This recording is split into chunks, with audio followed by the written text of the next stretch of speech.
Welcome into 10-Minute Warning. I'm Harrison. I'm Ian, and we're going to start with a trivia question. Ready? Sure. Yeah, you're not ready. Which NFL division? Now, there's only 8 divisions. Yeah. Which NFL division currently has a 704 win percentage? That's tied for the second highest combined win percentage for a division through 7 weeks since 1970. Which division? 19-8 combined record. 19-8. I'm gonna have to go with the AFC East. No. AFC East, you get one more guess. Again, a 19-8 combined record. That's the second highest win percentage for a division through 7 weeks since 1970. I'm gonna get this wrong. You're going to know exactly. You're going to be like, oh, of course, as soon as I tell you which one it is, if you get it wrong. Is it NFC? Is it AFC? Is it NFC? Is it AFC? I'll go with the NFC West. Really? Correct. NFC West, yes. Okay. Because the 49ers, even though they're beat up, they keep beating NFC East teams. Well, that's true. So they've got a lot of wins, even though they've got nobody on their team.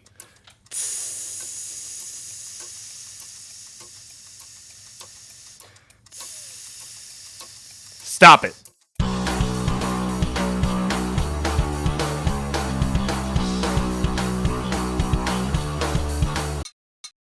Welcome in. This 10-Minute Warning podcast is brought to you by $1 million.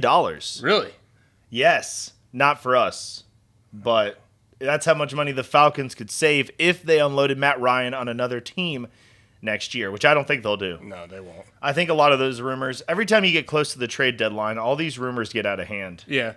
They'll definitely keep him around. Everybody with a check mark on Twitter wants to tell you they've got a hot take. They're just taking a guess, and then that way, if it's right, they get clout. Yeah. Stupid. It's really stupid. Sources. I'd like to meet Sources, because Sources has a lot of takes. Yeah. So let's get to the Thursday night game. You'll have already seen it by the time this broadcast, but we're going to go through all the games every week. Falcons are not favored against the Panthers. No. They have one win on the year. Yeah, I mean, they could technically have more than that if they had played some certain plays a little bit smarter, but I don't have them winning this game. No, I mean, if the Falcons are going to win a game, it'll be this one, because Thursday night games, that's my rule. Thursday night games are always weird. They're weird. But I think I'm going to go with the Panthers to cover. The line has moved to 2.5. It opened at -3. It opened at 3 points. So if I had to guess, they're trying to get some more money on the Falcons. They're trying to get people to bet on the Falcons in Vegas. So we're both going with the Panthers. Panthers covering. All right. Let's go to the Colts-Lions. Colts-Lions game. That'll be at 12 o'clock CBS time. Well, it'll be at 1 p.m. Yeah. Colts 4-2, Lions 3-3. The Lions will be at home. The Colts are favored by 3. Over-unders 50.5. What do you think? I would say under. Under? You think this will be a defensive battle? Yeah. I could totally see that, but the Lions' defense has left a little bit to be desired for me. I don't know if I'm touching the over-under on this one. I think I would rather take the over, honestly, because Matt Stafford just had that last 2-minute drive. Yeah. I don't know. I just see these two teams being a little bit hard-nosed, old-school football, and so I think that'll ultimately lead to it being a much lower-scoring game. That's fair. Are we taking either team in this matchup? I'll take the Colts. I think the Lions were lucky to get that last win against the Falcons. I mean, they wouldn't have won had the Falcons stayed out of the end zone. Yeah, they got lucky. Yeah, they got lucky. And the Lions winning 3 in a row would be a real statement. Yes. I think I'll go with the Lions winning 3 in a row to make a statement. Go for it. I'm saying Matt Stafford emerges. Here we go. All right. We get Matt Patricia's seat a little bit colder. A little bit colder. Yeah. Colder. Cooler. I like that word. We're going to make that a new word. New word. Yeah. Webster, hit me up. Vikings, Packers. Packers favored by 6.5. This game opened up with the Packers only favored by 2.5. Was that at the beginning of the year? Beginning of the week. Beginning of the week, really? Yeah, it opened up at 2.5, and it's moved to 6.5. That's a lot of movement. That means they're really trying to make people bet on the Vikings. That means too much money's going in on the Packers, and I just don't. I would still bet on the Packers. I think if they win, they're going to win by a touchdown. Easily. I think the idea that – what do you think about the idea – we'll talk about this real quick – Mike Zimmer being on the hot seat? I hate it. They just won a playoff game last year, and I don't know. I don't think so. That team. I mean, some people have been saying, "Oh, Mike Zimmer's on the hot seat." And I'm just like, when's the last time the Vikings had a coach nearly as good as Mike Zimmer? Even when they're not good, they play hard. They play close. Like they're defensive. They're kind of cut for the area they're in for once. And with he's the been cold. to the NFC Championship. I mean, he's got talent on the team. It's just getting it to come together. The fact that he hasn't made Kirk Cousins happen shouldn't be held against him. That was the GM's idea. Right. But who are we taking in this game? Packers. So far, we're pretty united on everything. Yeah. I mean, this will be a pretty good week. We'll see. We'll probably be wrong about everything. Yeah. Patriots, Bills. A couple weeks ago, this would have been a more exciting game. Yeah. And I mean that from both teams' perspective. The Patriots, before they played the Broncos, looked like a better team. Mm-hmm. The Bills, before they had their last couple games, had a better record. Yeah. But the Bills are still 5-2, and the Bills are still favored at 3.5. And I think the Bills still win this game. Yeah, I've had the Bills winning this division from the beginning of the year, and I think the way Cam has progressed, I don't even know if that's the right word. Regress. Yeah, not. You got to take the Bills. And I just think that I stick by my statement. I've said it every week. I think the Dolphins are the closest team to taking this division from the Bills. Mm-hmm.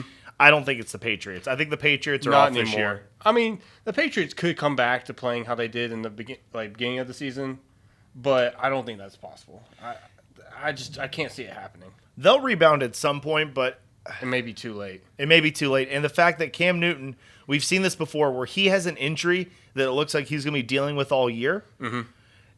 It affects him all year. Every year. Yeah. In the Broncos game, I think he only threw 3 passes in the direction of his injury. Everything else went to one side of the field. Oh, okay. Yeah. That makes you pretty transparent when you can't complete a pass, but if you do, it always goes to one side. Mm. So Cam Newton's clearly playing injured. I think pulling him was a good idea, but I think the Patriots are just feeling that void left by Tom Brady in November. Oh, yeah. I think maybe by December we'll see if the Patriots can bounce back a little bit, but I think November is going to be rough for them. Mm. So we're both taking the Bills. Honestly, at over-under at only 44 kind of feels like a trick. I'm taking the over. I mean, the one thing I would worry about with the Patriots is their red zone defense is very good. They'll let you get all the way down the field, then not score. The Patriots put up 6 points against the depleted 49ers team. So you don't think you'd take the over? I can't take the over on that. I can't see the Patriots. That's true. They're not moving the game. Now. They're not moving the ball at all in the games. And the Bills aren't ever like a high-scoring team either. Right. They win tough. And this is a division game. I'm taking the under. That's, you know what? You've convinced me. The 44 is a trap because people see the Patriots. Maybe they haven't been watching them play lately. Mm-hmm. You think, okay, well, even without Tom Brady, Bill Belichick will put up that many points. Yeah. No. They'd have to have 22 apiece. I think this game's more like a 17-20. Yeah. Very close game, low scoring. I feel like 17-20 is the way you describe every Bills-Patriots matchup for the past decade. Very true. And I like how they played the Jets last week. It was low scoring, tight battle. I mean, I thought the Jets might finally get their first win last week. They had a shot. So now let's go on to the Titans-Bengals.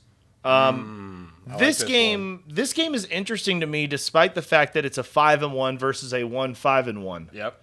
But I'm interested to see. Joe Burrow is throwing a lot. I mean, he's got several players. I told somebody, I can't believe my fantasy football team, one of them is 3-4 with 3 Bengals in the starting lineup. Oh. If I'd done that last year, I'd be 0-7. Right. But I mean, T. Higgins, Tyler Boyd, A.J. Green had one week where he came back. Yeah. Joe Mixon if he could get healthy, but Giovanni Bernard instead, they're putting up points. Yep. They're getting out there and they're moving. And the Titans, as good as the Titans are, they're outscoring you. They're not stopping you. It's a cushy matchup. Yeah, the Titans haven't fully impressed me this year. They've won the games, but they've barely won them. And then when they played the Steelers, I know it was a close game, but it really wasn't a close game for the most part of it. The Titans have impressed me except for the Steelers game. Yeah. Because I feel like the Titans... So if the Titans were playing this way and they were the Patriots the year before, I would not be impressed. But because the Titans have always been that team that always looked like to get lucky every now and again and never be dominant, I think the Titans, for the first time in a long time, maybe since Jeff Fisher, look like a team every week that you think is going to win the game. They're changing my mentality. So that's what I give. I give the Titans credit in that department. So I think Titans. I think they've taken a step. I didn't say that. Okay. The Titans are favored only by they're favored by 6. So if they win by a touchdown, the Bengals did just lose Carlos Dunlap. They did. So but they haven't relied on defense at all this year, though. Anyway. No, but the Titans, like we said, are 5-1 for a reason. They're outscoring you. I'm taking the Bengals to not only cover, but I think they'll win. Wow, really? Yeah. I think the Bengals will win this game. They got the offense for it to put up points and force. The Tennessee Titans are not a come-from-behind team. Okay. In my opinion. Yeah. Their run game, they got to get the lead first. They got to pound it down your throat and take the will out of you. And I think they will be able to, but if the Bengals can get a lead early and keep it, they'll be fine. I think they'll win this game. I think that Joe Burrow will probably throw 60 passes again. Mm-hmm. I think that it'll be an interesting game, but I think the Titans win.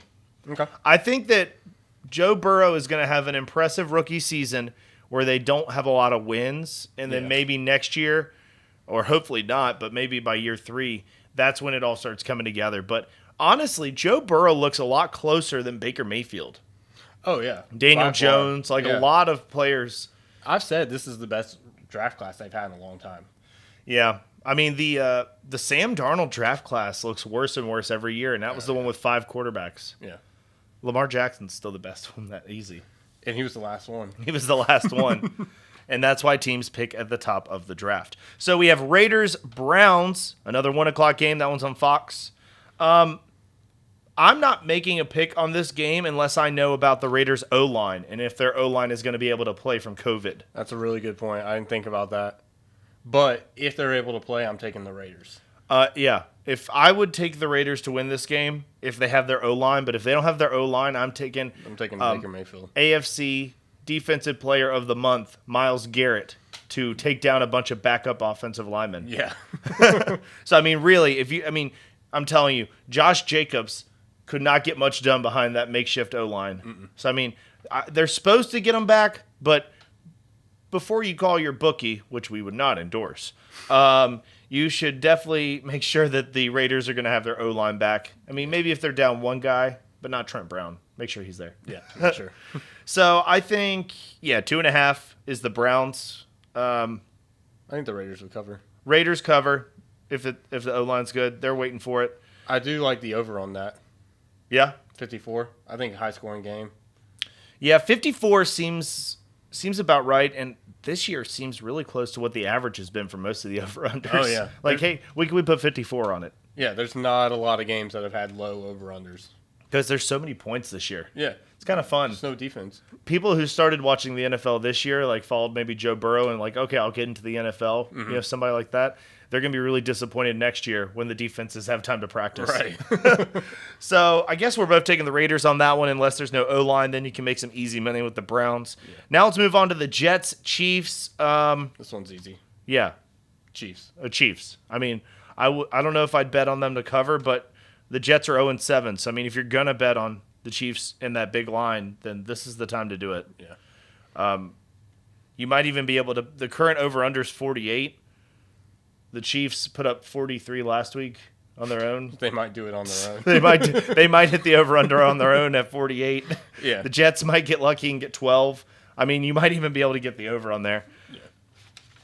Moving on. Oh, we missed a question. All right. Trivia 3. Let's do it.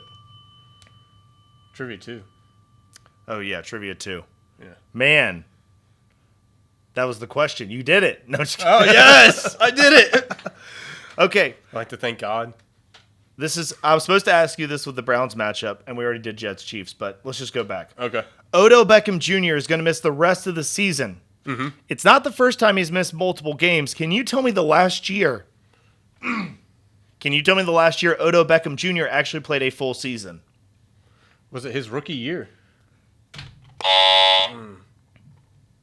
This is a very trivia question. I'll give you that hint. Yeah. This has a very trivia answer. You're going to go, okay. Was it last year? Yes, it was. It was last year. I knew it had to be 1 or 2. He feels like he was missing last year because he hasn't been good in a very long time. Yeah. But, okay. Do you think Odell Beckham Jr. is overrated? Oh, yeah. I think he gets a lot of hype for the types of catches he makes, but when it comes down to the nitty-gritty blocking, actually being every down receiver, he's not there. And he's kind of toxic. Yeah. It's like it doesn't seem like anybody has anything bad to say about him. Yeah. Like, he doesn't have teammates coming out saying, oh, Odell Beckham Jr. is what's making this worse. But when he goes to a locker room, I mean, he hasn't been his best self since he had Eli Manning. That's all I'm saying. And if people want to hate on Eli all they want, look how hard it is to replace him for Odell. Odell has not found an Eli replacement. I think he kept Eli I think Eli kept Odell under control. Yeah. And Odell now is in Cleveland. It's not the flashy city, but he's got Landry around him. He's got Chubb. He's got Baker Mayfield. Well, and he's the guy. He's the guy. I mean, Eli Manning was the guy, so he just had to be, he's the rookie, come in and work hard. Now wherever he goes, he's OBJ. Yeah. He's that guy. He's he's so over talked about by ESPN, you would think he's wearing a star on his helmet and playing in Dallas. You know what I'm saying? Yeah. Like, last year when the Cardinals were terrible, nobody talked about them. And then this year, the Cowboys are terrible, and they won't stop talking about them. What will the Cowboys do? Should they fire their whole coaching staff after a month and a half? Like, why? Yeah, it's not even just him. He brings that to the team also that he plays for. I mean, the whole time he was in New York, we were talking about New York because of OBJ, and now he's in Cleveland. We're talking about Cleveland all last year, and they never did anything. Do you think it's got to be that catch, right? It's that catch. It's the fact that he can go up and make one-handed catches, and he's really good at social media by doing all that in pregame and getting people taking videos of him, and that's what it boils down to is, like, he has the highlights to show. Yeah, and he's got that – he's a little bit aloof.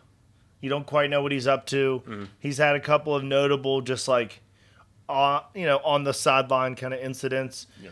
It's very – OBJ is kind of an enigma to me. I think he's too over-talked about. I think DeAndre Hopkins and some of the other wide receivers, Michael Thomas – I mean, Michael Thomas gets talked about a lot, but I think that those guys deserve it a lot more than OBJ. Yeah.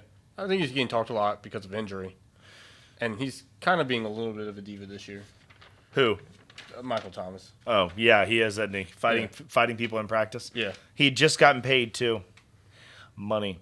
All right, so let's go over into the Rams-Dolphins. Now, this is going to be Tua's first game. Yeah.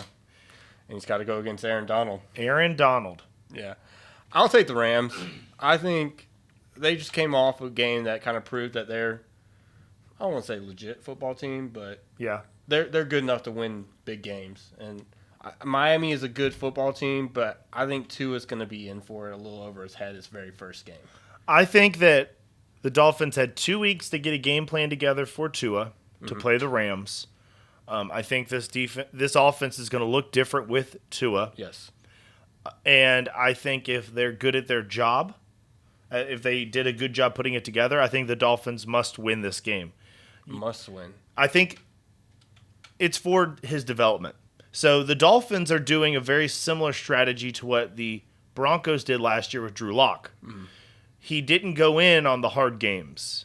He went in on a little bit of an easier matchup. The Rams are 5-2. You think that defensive line is an easy matchup? That defensive line's not an easy matchup, and Jalen Ramsey's not an easy matchup. No. But you give him. But he's going in after 2 weeks. He's getting 2 weeks to prepare for an NFL team. Yeah.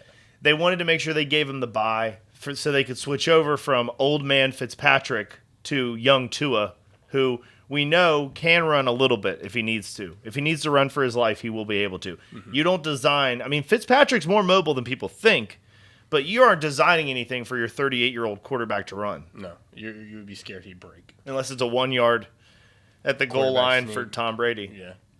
So, I don't know. I just have a feeling that the Dolphins are going to win. Okay. The Rams are only favored by 3.5. Yeah, I think it'll be a close game. But I still think it's just going to be a little bit too much for Tua. First game. I get he's got 2 weeks, but it's still. I've just got a feeling. I'm going with the Dolphins. Okay. I'm taking the points. I'll take the 3.5 points. I think the Dolphins could lose by 2, lose by 3. And with that little extra half point, if they lose by a field goal, the Dolphins are the right pick. And I think it's going to be that close because the game is in Miami. So Tua gets to be at home and get to be comfortable. Let's move on to the Steelers-Ravens. Uh-oh. Big game. Every week, the biggest game of the year involves the Steelers. No, yeah, right now it does. But literally every week you get all the big media outlets going, "Oh my God, this is the game of the year." Yep. And so this is our new game of the year. How was the Steelers-Titans game, our last game of the year? It started out as a blowout, and it ended up coming down to a last-second field goal that the Titans missed. So hopefully this one lives up to that. Yeah. The Steelers are 6-0, the only undefeated team left. Yep. You asking my pick? Yeah. Okay. I'm taking the Steelers. The Ravens have been a little inconsistent this year, and Lamar Jackson hasn't had the year like he did last year. I just think the Steelers are solid right now. They got a great receiving core. Ben Roethlisberger's playing big-time football. I think they'll win. They look good. I think Deontay Johnson might miss this game after making his triumphant return last week. Mm-hmm. And just, I mean, as good as Chase Claypool has looked, Deontay Johnson, when he's in the lineup, he is ahead of him in targets, and it's clear. Oh, yeah. Ben Claypool is giving Deontay his stuff. Claypool had like 1 or 2 catches last week. If you started Claypool last week, you were disappointed. Yeah. And Claypool cost more on DraftKings last week. So just a pro tip, you should be starting Deontay Johnson when he's healthy. But Claypool, I think, drew attention last week, and that's why he didn't get catches, because he's a rookie who drew attention from having a big week before. I think it's got more to do with they finally got Juju working in the slot, and they're putting him and they're putting Claypool and they're putting Deontay on the outside if they're both healthy. And I just think it has more to do with Deontay being on the team for longer. Mm-hmm. And he's finally clicking and getting it. Claypool's coming along quickly. Yeah. But I think it's just Deontay has worked his way up, learned the offense, and they just want to use his speed and have him be the number one guy. Claypool, I mean, correct me if I'm wrong. You've got more of the college tape on your side of the table, but Claypool always strikes me as sort of like he's fast because he's a rookie, but he's more of a Hopkins type, a Diggs type. He's going to go up and get it, right? Yeah. Yeah. So, I mean, you're giving Claypool those 50-50 balls, but Deontay Johnson's out there burning people. He's not quite Tyreek Hill. Yeah. But they're trying to use him he's like shifty. That. Yeah. Yeah. So, but I'm picking the Ravens. The Steelers, I don't think the Steelers go undefeated. This is a division game. This is going to be hard hitting. And the Ravens, I mean, like they're 5-1, and I just think that John Harbaugh is going to have something ready for Mike Tomlin, and it's in Baltimore. So I'm taking the Ravens are favored by 3.5. It's worth noting that the Steelers are undefeated and the Ravens are favored by more than a field goal. I think it's because they're such even teams and being home field advantage. Yeah, home field advantage when it's that even, you at least get a point. Yeah. So that means they're respecting them. 2.5 points. Mm-hmm. So I'm taking Ravens. You're taking Steelers? I'll take Steelers. We'll see how that goes. Time for our third trivia question. All right, let's do it. This team went 0 for 8 on third downs on Sunday. That's none. But still won by the second largest amount of points by a team who did not convert a single third down in a game over the past 45 seasons. Which team is it? Oh, are you going to tell me? Options? No. No, this team converted 0 third downs. Yeah, I know. And won by I think I know. The second largest amount of points in 45 seasons. This is the Kansas City Chiefs? Yes.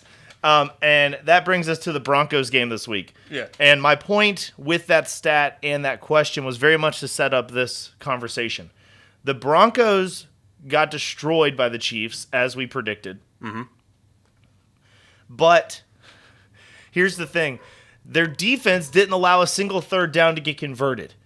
Drew Lock threw a pick six. They scored on kickoffs, like a kickoff return, 102-yard return. Yeah. I mean, the Broncos got whooped in special teams, but they didn't lose in defense. So that brings us to Justin Herbert with the 2-4 Chargers going to Denver to take on the 2-4 Broncos. One of these teams is trying to get their third win. Mm-hmm. The Chargers are favored by 3, even though the game's in Denver.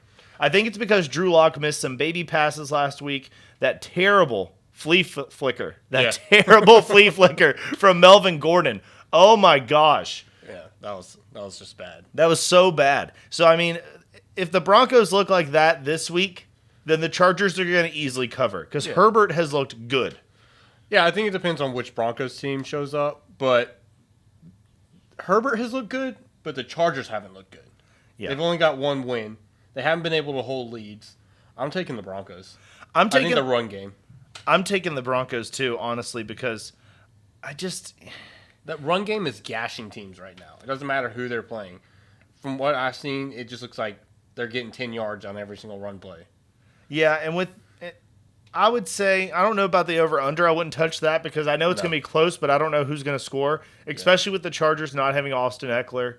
The Broncos might be without Phillip Lindsay again. There's a possibility. So, he's working his way through concussion protocol. Okay. But I'm taking the Broncos. The teams are evenly matched. The Broncos will be at home. They are not doing good at home this year. Now, it's worth noting for you and me making these picks. If the Broncos don't win this, we might start wondering if we only pick them on away games. Yeah. Because every time the Broncos lose a game, the damn South Park characters are there. Those damn South Park characters are everywhere. I don't know if people are like, they're going to get a pass and they're going, oh, is that Tally? And then falling over like, what is going on? I don't know why the South Park characters are the bad omen. Yeah. I don't know. All right, well. All right, trivia question number 4. Ready? Ready. You've gotten all 3 right. I have. So you're going for the perfect game. No pressure. Okay. The Bears are now 5-2, despite being outscored by 2 on the season. Believe it or not, that's the 3rd worst point differential by a 5-2 team this season. Can you name one of the other 2? 5-2. Can I look at the sheet to see which teams are 5-2? Yeah. Nope. Okay. I'm gonna just side eye it. Yeah, I guess I can't. I'm not gonna cover it up. But a team that's 5-2. Here, you want a list of 5-2 teams? Yeah. Give me one guess, and then I'll give you a list. I'll go with the Rams. The Rams? Okay. No, you're thinking of it. It's a team that's 5-2 that's being outscored by their opponents. The Rams have a good defense. So 5-2 teams, we got Bills. We've got the Titans are 5-1. They don't count. We've got the Browns. We've got the Rams. Oh, let's go with the Browns.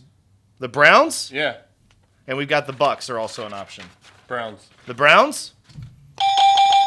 The Browns are 5-2 with a negative 21 point differential. Yeah, I was going to say, they played a lot of close games. Yeah, and they've gotten blown out when they don't win. Yeah. So negative 21 points. They've been outscored by 21. And the other team, for the extra point, since I gave you a list, I kind of made it easy. Can you give me the list again? No, there were 3 teams on the list. It was the Rams, the Bucks, and the Browns, right?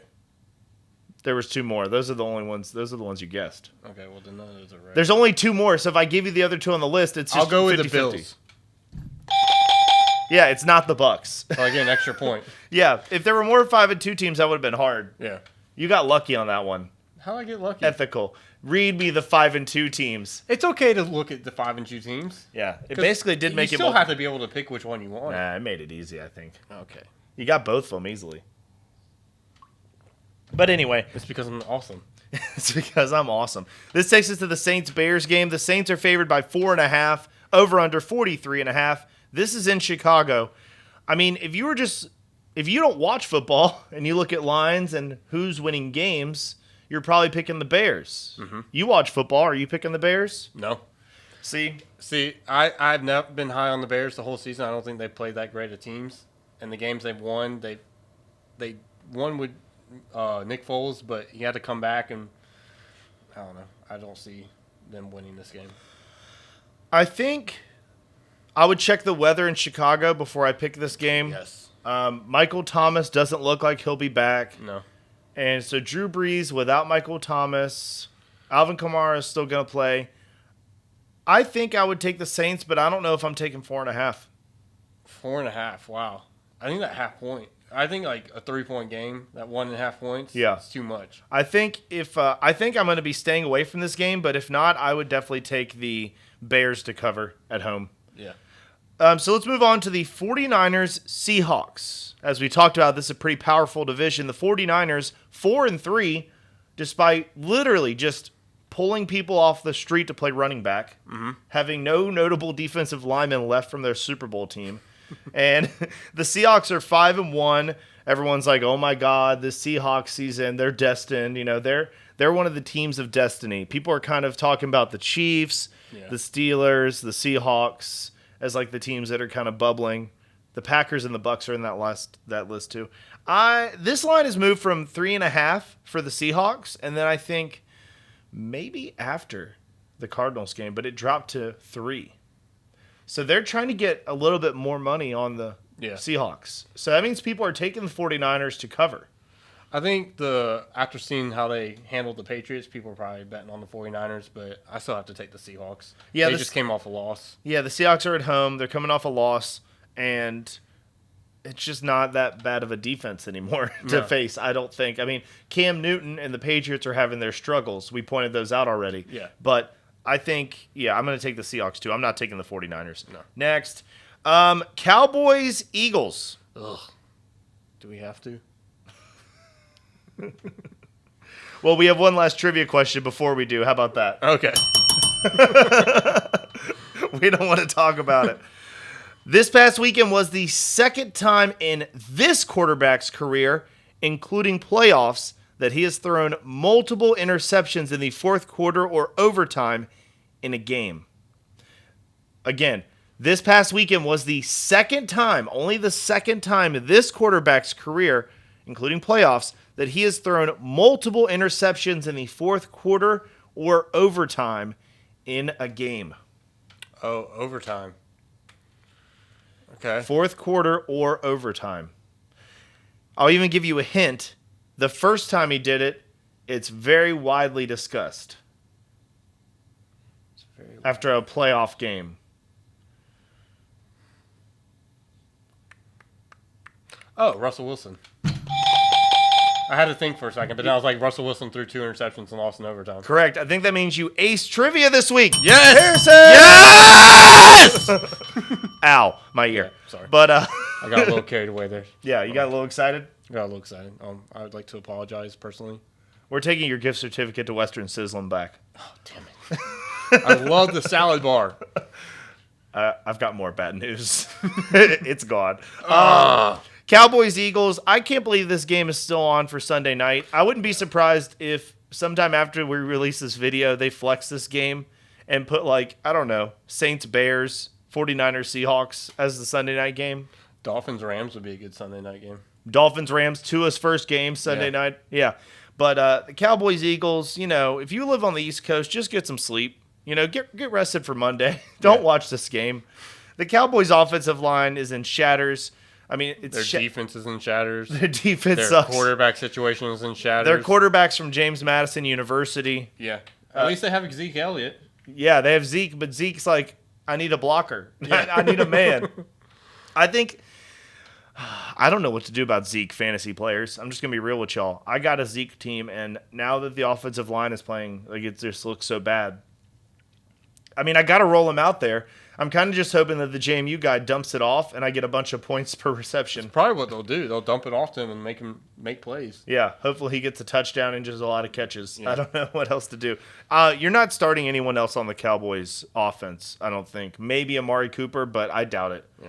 I mean, if you have other options, go another way. CeeDee Lamb had 1 point last week, so we're done with him. The Eagles are literally favored by 8.5, and they opened the week at 2.5 favorites. So, I mean, so many people are taking the Eagles that there's really not much money to be made on this game unless you're a Cowboys fan who thinks that they're going to win a division game easy.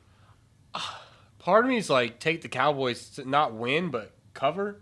Yeah. Because can either team really score that many points and separate themselves? Carson Wentz the past couple weeks, as much as we like to criticize him, it looks like he's finally clicking with these random men that are playing on his team. Yeah. With all these random people they found. I'm assuming they went to Patty's Pub and they just rounded up a couple of the regulars and asked them to start catching balls. And you saw where Jerry Jones tweeted out, anyone in Dallas with a jersey, come to practice. Did he really? Yeah. All right, so our last game of the week, Buccaneers-Giants. Talk about another game you can skip if you want to get some sleep. Ooh, yeah. I will definitely be sleeping through this one. If Eli was still there, I'd be interested. Yeah, just firepower. Just Tom Brady, Eli. Yeah. Just people love to watch that. The Bucks, this is just like the Sunday night game. It opened up at 3.5. The Bucks are favored at 11.5. Good grief. We've seen some big lines with the Chiefs this week and teams playing the Jets, but that's because the team they were playing was that bad. Yeah. We haven't seen that many open up close and then expand like that. I mean, the Bucks are just expected to dominate. There won't be much money to be made if you bet on the Bucks. Like, if you're looking to gamble this weekend, do it before the 4:00 games. Yeah. Skip the night games, because when it's this lopsided, you're just hoping for an upset. You're just looking for an upset, and it's just I wouldn't do it. Not gonna happen. All right. Well, that's all I got. Yep. I'm Ian. I'm Harrison. And we're out. Thanks for watching 10-Minute Warning. If you liked what you saw, give us a subscribe. Yep, subscribe. We're on Spotify. We're on Apple. We're on iTunes. We're on YouTube. We're on Facebook Watch. We're on Stitcher. Make sure to go follow us on Facebook. Follow us on Facebook and follow us on Twitter. We're going to be taking questions from social media every week, and we'll get those out. We appreciate you watching. Now, smash that subscribe button. It's over there. It's over there. I think is it up here? No, it's definitely one of the bottom ones. I don't know. Well, which way It's am I somewhere. facing? I'm facing one of the... It's somewhere, Ian. One of these.